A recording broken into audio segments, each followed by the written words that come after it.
મારો વોટ મારો અધિકાર હાલ તો લોકશાહીના મહાપર્વમાં સૌ કોઈ રંગે રંગાયા છે અને તેમાં વિકલાંગ એક વ્યક્તિ છે જ્યાં પોરબંદરમાં તેણે પણ પોતાના મતાધિકારનો ઉપયોગ કર્યો છે। વિકલાંગ મતદાર આપ જોઈ શકો છો શારીરિક ખોડખાપણ હોય પણ આ મહાપર્વમાં તે પણ સહભાગી બન્યો છે અને પોતાનો મત જે છે તે મતપેટીમાં નાખ્યું છે। લોકશાહીને વધારે મજબૂત બનાવવા માટે સૌ કોઈ મતદાન કરી રહ્યા છે અને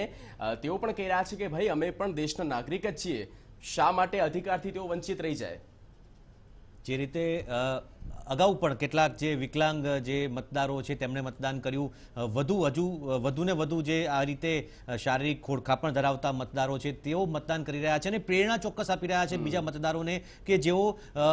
નથી ગયા મત આપવા માટે, તેમને માટે પણ પ્રેરણાદાયી કહી શકાય, કારણ કે કોઈ પણ રીતે મત આપવો આપણો અધિકાર છે અને લોકશાહીને મજબૂત બનાવવા માટે આ એટલું જ જરૂરી છે જગદીશ, અને એટલા માટે વધુને વધુ લોકો મત કરે અને આપણી લોકશાહીને મજબૂત કરે તેવી અપેક્ષા સૌ કોઈ રાખી રહ્યા છે।